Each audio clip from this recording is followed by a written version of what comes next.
மாநிலத்தாளருக்கு இந்த நிலைமைனா இந்த பொதுமக்களுக்கு எப்படி இந்த பாதுகாப்பு இருக்கும்?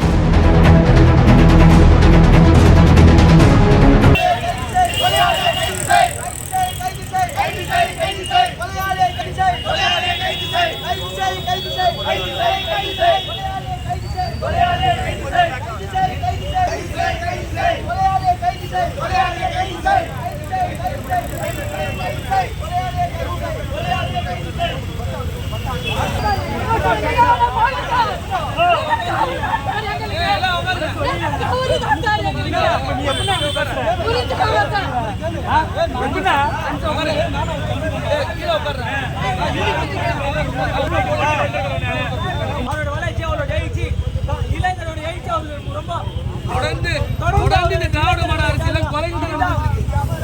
தொடர்ந்து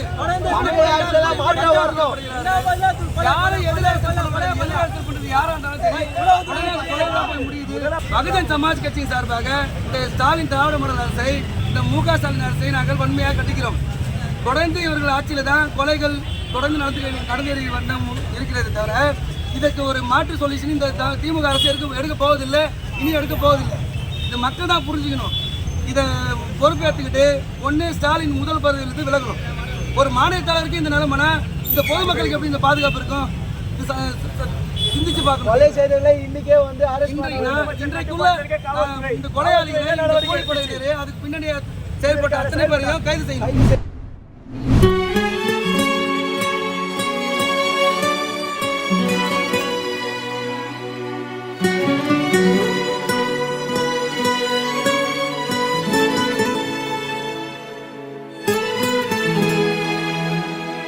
தமிழகத்தின் தலைநகரத்தில் பெரும் பதற்றம். ஒரு கட்சியின் மாநில தலைவர் படுகொலை செய்யப்பட்டதால் குவியும் ஆதரவாளர்கள். நேரில் சென்று கதறி அழும் இயக்குனர் ப. ரஞ்சித்.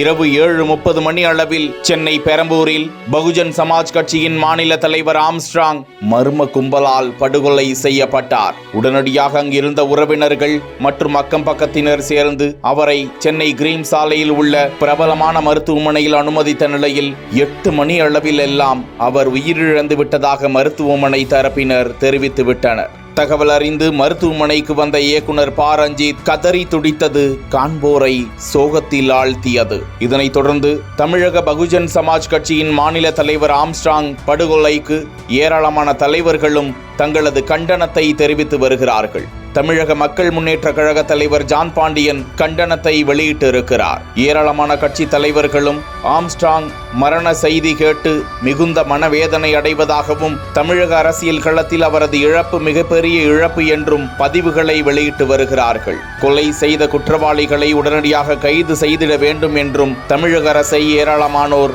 வலியுறுத்தி வருகின்றனர்.